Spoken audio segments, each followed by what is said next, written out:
Belajar, kembali lagi nih di podcast yang sudah dipersiapkan oleh Dirjen PAUD Dikdasmen Menyapa. Kali ini kita sudah masuk di episode ketiga. Setelah kemarin kita sudah mengupas tuntas bersama Bapak Dirjen mengenai program sekolah penggerak, kemarin sudah disoundingkan sedikit tentang bantuan operasional sekolah. Nah, kali ini kita akan membreakdown dan membicarakan lebih detail lagi seperti apa sih bantuan operasional sekolah di tahun 2021 ini. Tentunya hari ini kita akan kedatangan tamu yang sungguh luar biasa, yang sudah sangat spesial sekali.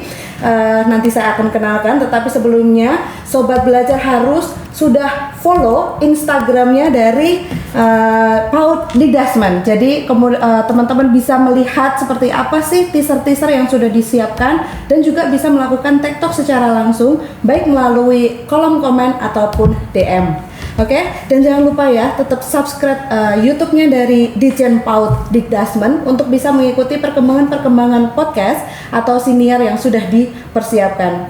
Nah, untuk hari ini saya akan menyapa ini, di sini sudah hadir Bapak Sekretaris Ditjen Bapak Dr. Sutanto SHMA. Apa kabar Bapak? Baik. Sehat selalu ya? Sehat, salam sehat. Tetap semangat. Semangat. Apa rahasianya menjaga kebugaran di saat tengah pandemi ini, Pak? Istirahat cukup, olahraga, makan bergizi. Makan bergizi.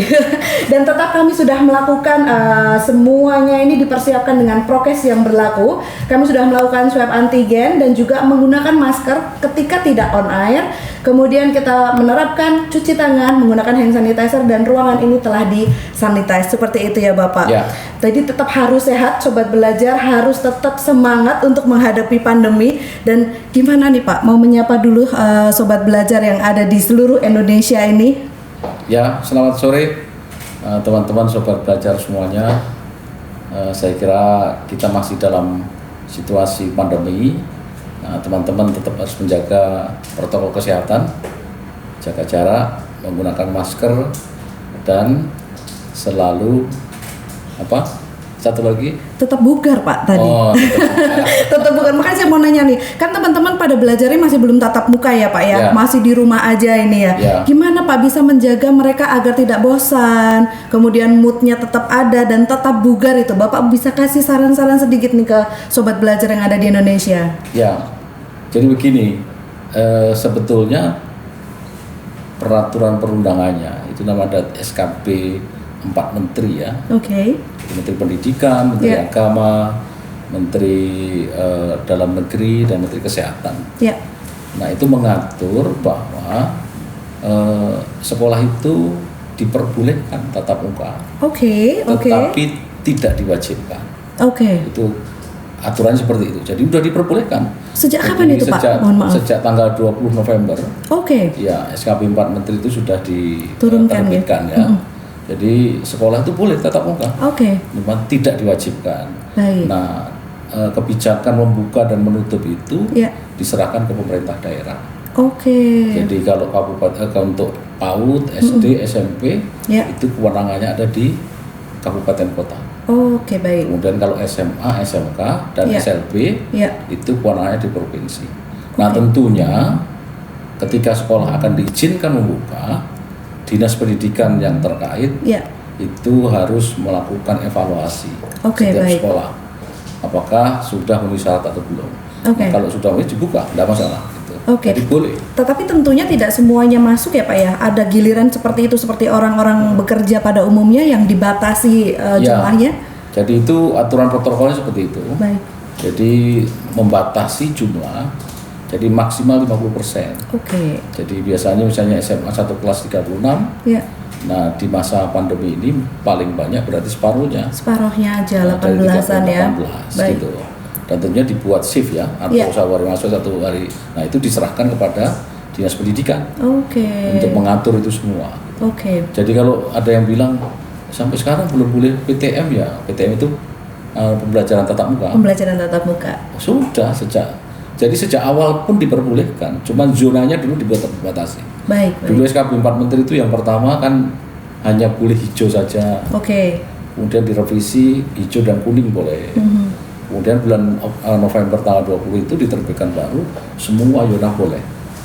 Oke. Berarti sebenarnya memang ada beberapa sekolah yang sudah melakukan sekolah tatap muka ya Pak ya? Ada. Oke. Wah, ini berita yang sangat luar biasa nih. Jadi kalau misalnya sobat belajar mau tahu tentang detailsnya seperti apa sih yang terupdate terbaru, karena memang ada lensa redaksi ya Pak ya dari Kemdikbud, ini bisa dibuka langsung di websitenya Kemdikbud. Kembali lagi berbicara tentang bantuan operasional sekolah nih Pak. Kemarin Bapak Dirjen sudah menyinggung sedikit bahwa akan ada perubahan di tahun 2021. Sesignifikan apa Bapak? Mungkin Bapak Sutanto bisa menjelaskan ke kami sobat belajar di rumah ini seperti apa sih perubahan dari BOS 2020 ke BOS 2021? Ya, dari bantuan operasional sekolah. Jadi semua sekolah itu berhak menerima bantuan operasional sekolah. Nah, perubahan yang terjadi dari kebijakan 2020 ke 2021, yang pertama, bahwa unit cost atau biaya satuan itu tahun 2020 itu tunggal atau flat atau sama semua, rata semua se-Indonesia Raya. Misalnya untuk SMA itu satu siswa 1,5 juta. Mau di Jakarta, mau di Jogja, mau di Papua sama. Sehingga kalau sekolah SMA itu siswanya 1.000, berarti dia akan dapat 1 miliar. 1,5 miliar dalam setahun.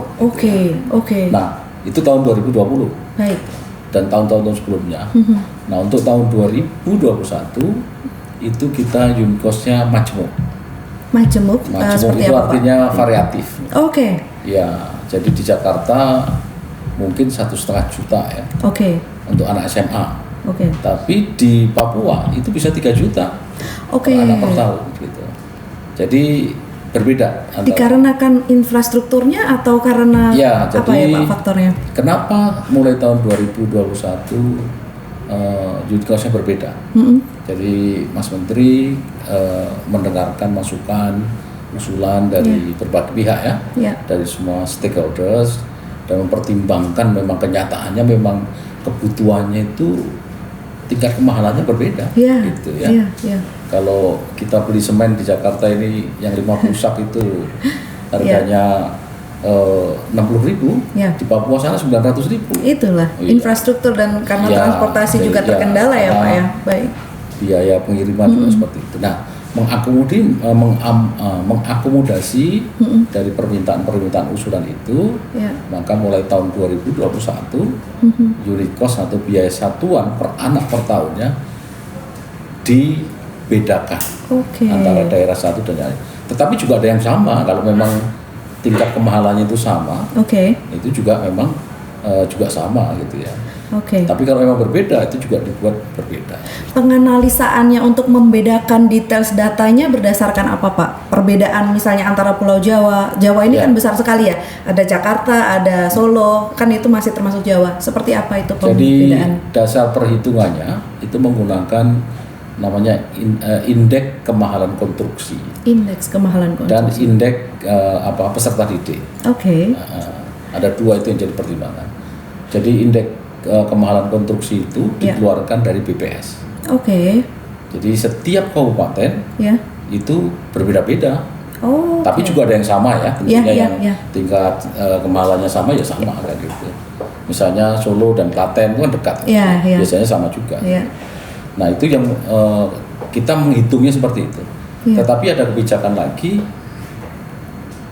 walaupun menggunakan dua indikator tadi, indeks kemahalan konstruksi dan indeks peserta didik, tetapi Pak Menteri memberikan kebijakan bahwa tidak ada unit cost yang turun dari tahun 2020. Berarti cenderung naik? Naik semua. Jadi minimal sama, tapi yang banyak naik. Jadi ada klasifikasi berapa kabupaten yang masih tetap, dan berapa yang naik, itu ada. Dan naiknya pun juga tidak sama, karena menggunakan indikator tadi ya, dua indikator tadi gitu. Tapi nggak ada yang turun berdasarkan indikator itu jadi tadi. Misalnya satu anak per tahun SMA itu dapat 1,5 juta. 1,5 juta. Tahun 2021 nggak ada yang di bawah 1,5 juta. Minimal sama. Tapi yang 2.500.000 ada, yang 3 juta ada bahkan gitu. Yang di paling tinggi itu salah satu kabupaten di Papua. Ini seperti UMR berarti ya Pak ya. Setiap kota-kota bisa berbeda-beda seperti itu dan tidak mungkin akan turun, tetapi pasti akan naik. tetapi dengan ada angka minimalnya. Ya. Oke. Bisa dianggap tidak sama, bukan sama ya, tapi hampir sama gitu. Ya. Mungkin cara menghitungnya berbeda. Cara menghitungnya berbeda. Indikator yang dijadikan dasar pengalinya itu kan berbeda. Nah, kalau untuk POS itu menggunakan indikator kemahalan konstruksi sama indikator peserta didik. Oke, menarik sekali ya. Berarti memang ini satu perubahan yang sangat-sangat signifikan sih menurut saya ya Pak ya. Karena memang ini seperti mendengarkan langsung nih seperti apa sih di lapangannya. Terus kemudian dari Kemdikbud sendiri memutuskan memberikan perubahan tersebut. Nah, kalau saya dengar ini kan penyalurannya langsung ke rekening ya Pak ya? Ya. Langsung ke rekening sekolahnya masing-masing seperti itu. Nah, kalau saya boleh tahu, ini saya mendengar ada beberapa keluhan nih dari setiap sekolah bahwa beberapa saat itu penyalurannya itu tidak tepat waktu, Pak. Apakah ini juga sudah diperhitungkan juga bagaimana proses penyaluran itu agar bisa tepat waktu, dan bagaimana sih dari pihak Bapak untuk bisa menanggapi keluhan tersebut? Ya, jadi sebelum tahun 2020 penyaluran dana POS itu melalui melalui APBD. APBD ya, jadi kas daerah. Ya. Jadi kami mengajukan ke Kementerian Keuangan. Kementerian Keuangan dari kas negara kemudian dikirimkan ke APBD. Kemudian APBD provinsi. Kemudian APBD provinsi baru menyalurkan ke sekolah-sekolah. Gitu. Nah, karena melalui beberapa meja itu mungkin disinyalir kan jadi terlambat. Gitu. Nah, mulai tahun 2020 Pak Menteri mengajukan perubahan untuk penyaluran dana POS itu tidak melalui APBD. Jadi dari Kementerian Keuangan langsung direct. Kemdikbud mengajukan ke Kementerian Keuangan langsung dikirim sekolah. Tentunya melalui namanya kantor KPPN ya. Itu KPPN itu kan di bawahnya Kementerian Keuangan. Jadi dari situ baru dikirimkan ke sekolah. Ya, jadi kan tidak melalui APBD. Ya, tidak ada melalui mediasi lagi sehingga langsung bisa direct ke sekolah masing-masing. Jadi berdasarkan pengalaman tahun 2020 di Puslitjak di Kemdikbud itu akan melakukan evaluasi melakukan studi bahwa dengan dikirim langsung itu mempercepat waktu kurang lebih 3-4 minggu. Oh, majunya hampir 1 bulan ya Pak ya? 1 bulan. Wow, luar biasa. Nah, itu kecepatannya lebih. Mudah-mudahan ke depan lebih cepat lagi ya. Tidak ada keterlambatan malah diharapkan ya kan ya Pak? Jadi tahun 2021 ini tahun kedua. Tahun kedua. Jadi yang untuk pengiriman langsung ya. Iya. Kalau di pusat namanya kementerian itu kan dari RKUN namanya. Kalau di daerah RKUD ya. Jadi RKUN, RKUD sekolah. Nah sekarang RKUN langsung ke rekening sekolah. Jadi Sobat Belajar nggak perlu khawatir, di tahun 2021 ini pemerintah sudah menyiapkan sistem pembayaran langsung ke rekening sekolahnya masing-masing. Jadi ini adalah satu tanggapan yang luar biasa loh Pak dari kementerian, karena memang keluhan yang ada ditanggapi dengan langsung. Keren banget ya. Bapak pernah ada satu pengalaman nggak Pak tentang BOS ini yang bisa di-share ke Sobat Belajar? Seperti apa sih membantunya sekali di pihak sekolah? Ya, jadi sekolah itu terutama untuk pendidikan dasar ya. Dasar itu dari PAUD, SD, SMP. Itu kan memang karena pemerintah sudah menerapkan wajib belajar 9 tahun. Betul.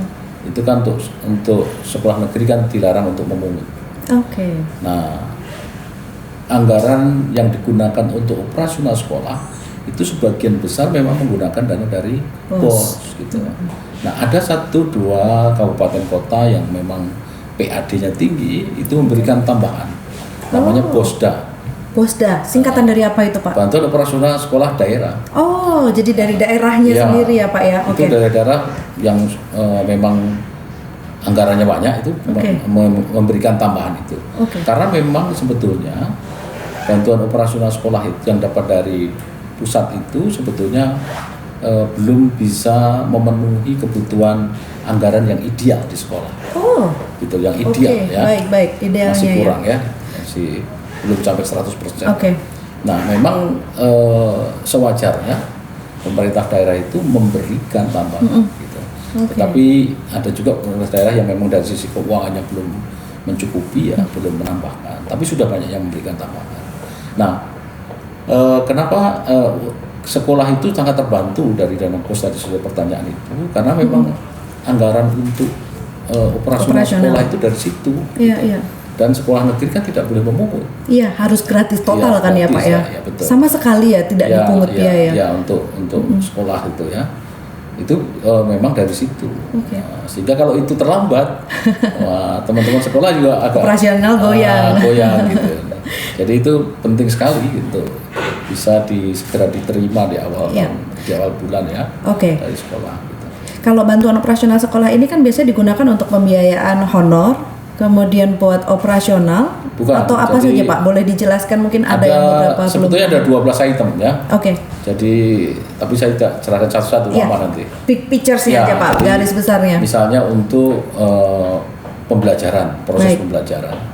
Kemudian untuk evaluasi, untuk pelaksanaan ujian misalnya gitu. Untuk penerimaan siswa baru, itu boleh ya. Untuk pembiayaan untuk biaya barang pemeliharaan gedung, misalnya untuk ngecat yang gedungnya, untuk renovasi seperti itu karena memang dirawat wadah pintunya yang rusak dan sebagainya, itu boleh ya gitu. Kemudian ada memang untuk semenjak untuk pas pandemi itu diperbolehkan untuk membiayai, untuk menambahkan biaya honor guru. Jadi insentif guru honorer. Jadi untuk bisa, dan mulai 2020 kemarin sejak pandemi itu biaya anggaran BOS ini tidak disekat-sekat gitu. Kalau sebelumnya itu misalnya untuk insentif guru honorer itu misalnya dibatasi maksimal 50% misalnya. Nah, sejak pandemi ini tidak ada sekat. Tidak ada batasan ya. Tadi kan ada 12 item digunakan untuk itu. Tapi digunakan ini berapa persen tidak ada batasan. Semua diserahkan ke kepala sekolah. Sekolah yang mengatur. Baik.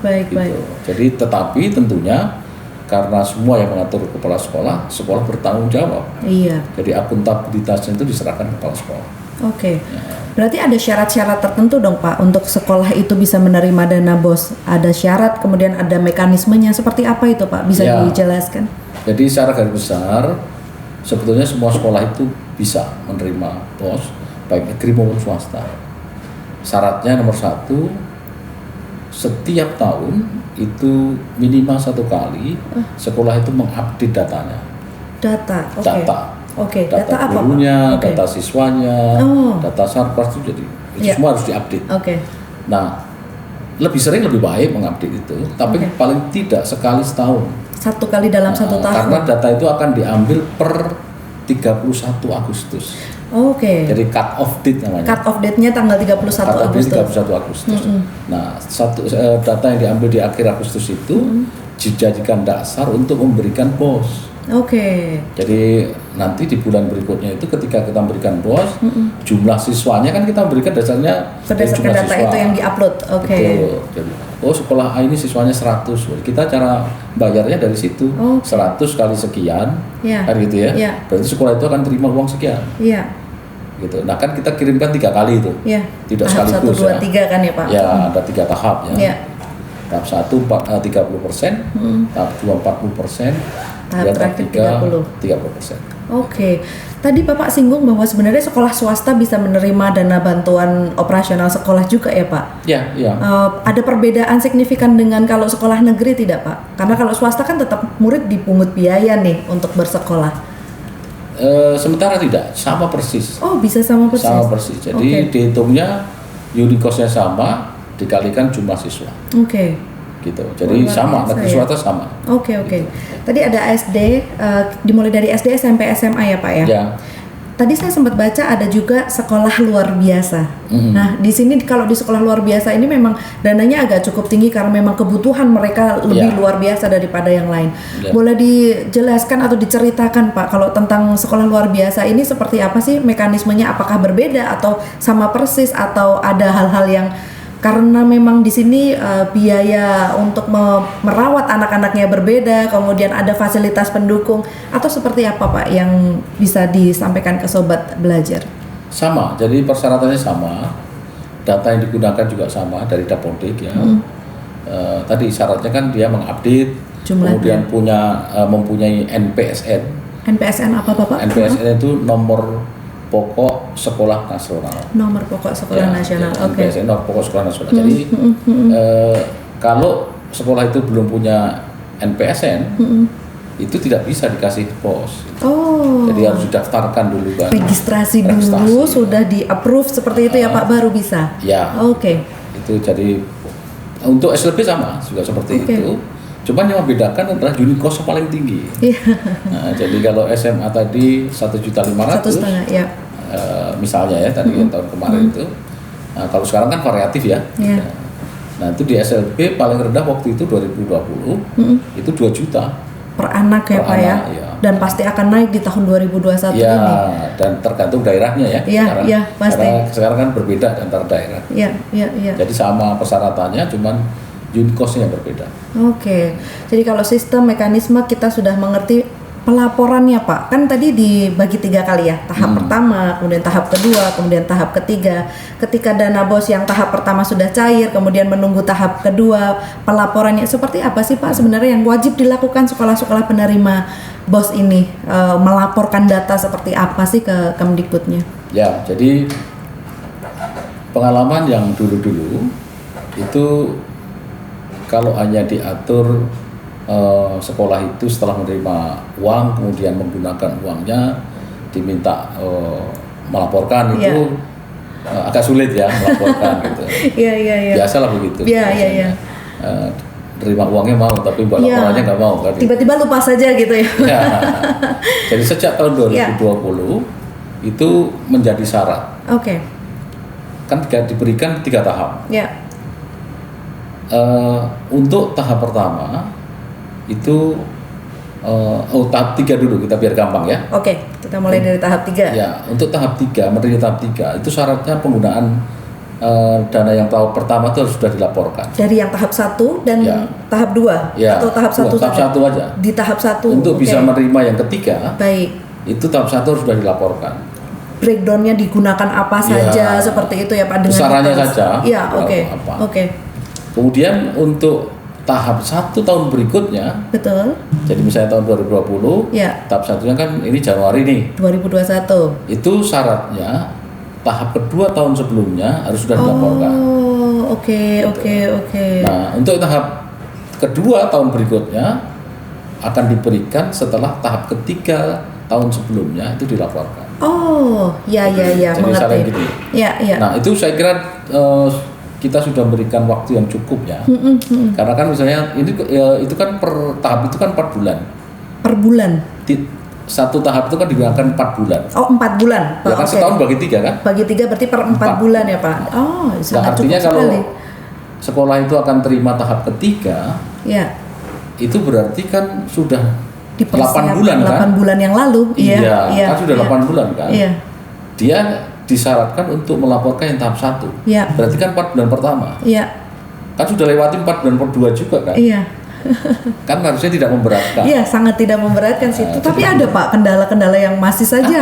Jadi walaupun memang kenaikannya sudah cukup drastis jadi setelah ada persyaratan itu sekarang itu 97%. Langsung meningkat aja. Karena dia takut juga nggak terima yang berikutnya kan. Tapi ada juga sekian persen yang ada kendala. Lebih kepada apa kalau boleh tahu Pak? Jadi kami sudah misalnya untuk yang tahap pertama kemarin, yang tahun ini ya, mulai Januari kemarin itu tahap pertama itu kita ajukan sampai 2 gelombang. Karena tahap pertama pas kita ajukan di akhir bulan Januari itu ternyata baru sekitar berapa ya 116 dari 160 dari 216. Jadi itu baru kita cairkan ya. Kemudian kita koordinasi dengan Dinas Pendidikan Provinsi Kabupaten, dan kita sisanya kita ajukan berikutnya. Nah kendalanya itu ya ada yang memang belum menyampaikan laporan. Gitu ya. Tetap ya Pak, mesti mereka mengkomplainkannya tentang waktu atau alasannya kan itu karena laporannya itu kan online ya. Ada yang kendala katanya susah internetnya dan sebagainya itu jadi kendala. Kemudian yang kedua itu kita ketika melakukan verifikasi dan validasi data itu sekolah itu melakukan perubahan nomor rekening. Itu juga ada yang terjadi. Melakukan perubahan nomor rekening tanpa melaporkan. Betul. Jadi begini, ketika mereka melakukan verifikasi validasi data, mengupload data di daring ya. Agustus tadi. 31 Agustus. Kita baru mau eksekusi, dia udah di bawah melakukan perubahan data lagi. Gitu. Nah itu dananya nggak bisa masuk terus terang kayak gitu, Pak. Ketika kita cek kok ada beda, itu jadi penghambat juga. Sehingga kita melakukan koordinasi dengan dinas pendidikan untuk melakukan perbaikan, masukkan ke dilaporkan ke kita lagi untuk. Nah sebaiknya memang jangan melakukan perubahan data gitu ya sebelum pas 30 Agustus tadi. Iya. Gitu. Jadi jangan pernah melakukan perubahan data di cut off date-nya 31 Agustus. Terutama yang terkait dengan nomor rekening. Iya. Tapi kalau data siswa kan nggak apa-apa diupdate diubah karena kita kan datanya udah ngambil 31 Agustus tadi toh. Betul. Nggak masalah gitu. Iya. Karena memang nanti jadinya tapi nomor rekeningnya kan nomornya kan jadi berbeda. Kita transfernya jadi beda. Iya. Malah bisa nggak sampai ya Pak ya kalau seperti itu terus. Biasanya akan terjadi retur ya. Oke. Kalau istilah di perbankan retur. Iya. Jadi misalnya kita nomor rekeningnya A gitu. Nanti kita kirim, rekeningnya udah berubah menjadi A+ gitu. A+2 misalnya. Kan jadi mental. Iya. Kembali lagi ke Kas negara, balik lagi ke Kementerian Keuangan. Nah, itu paling tidak kan mengganggu sekolah sendiri yang harusnya sudah terima uang. Jadi belum bisa menerima uang karena harus reclaim kembali karena adanya pengubahan data. Harus ada perubahan. Nah, itu kadang-kadang tidak cepat juga, memakan waktu juga. Gitu tetapi tetap bisa ya Pak ya kalau hal itu terjadi ya. Tapi kan jadi terlambat loh. Pastinya. Harusnya terima Januari, bisa-bisa Maret baru terima. Iya. Karena harus mengurus tadi ada retur anggaran itu. Jadi, saya mengharap betul ke teman-teman di sekolah, tolong selalu mengupdate datanya sebelum tanggal 30 Agustus ya. Kemudian jangan sering-sering merubah nomor rekening. Jadi ketika nomor rekening harus dilaporkan dulu gitu sebelum dikirimkan uangnya agar tidak mengganggu sekolah. Nah, kemudian yang ketiga saya kira jangan lupa setelah terima uangnya, setelah dibelanjakan, jangan lupa membuat laporannya. Jangan lupa membuat laporannya karena itu yang penting agar supaya sistemnya berjalan dengan lancar ya Pak. Betul, dan sekolah juga menerima uang lancar. Lancar sekali untuk operasional sekolah itu sendiri. Sebenarnya saya sedikit penasaran kenapa setiap sekolah itu mengganti nomor rekeningnya ya Pak? Ada beberapa hal. Biasanya kalau swasta itu biasanya dari yayasan kan, atau biasanya kepala sekolahnya ganti. Kan itu biasanya nomor rekening sekolah itu atas nama 2 orang. Iya, tanda tangan 2 orang gitu siapa, ya. Gitu. Nah, mungkin suka dimutasi. Atau mungkin meninggal. Harus ganti ya tanda tangan. Atau pensiun. Dan banyak ini ya. Ada juga sekolah yang di merger. Digabung gitu ya. Misalnya SD yang siswanya kurang 60 kan biasanya sekian tahun terus gabung misalnya. Nah itu dilakukan sebelum terima uang, jadi terjadi ketidaksesuaian nomor rekeningnya, itu akan mengganggu juga itu. Soalnya ini informasi yang baru sih menurut saya, kenapa harus ganti nomor rekening kan jadinya agak lama ya Pak. Ini seru sekali sih obrolan mengenai BOS ini, tapi harus saya tutup dulu ya Pak di episode yang ketiga ini. Sobat Belajar kalau ingin mendapatkan informasi lebih lengkap lagi mengenai dana tentang BOS ini adalah teman-teman bisa lihat di bos.kemdikbud.go.id.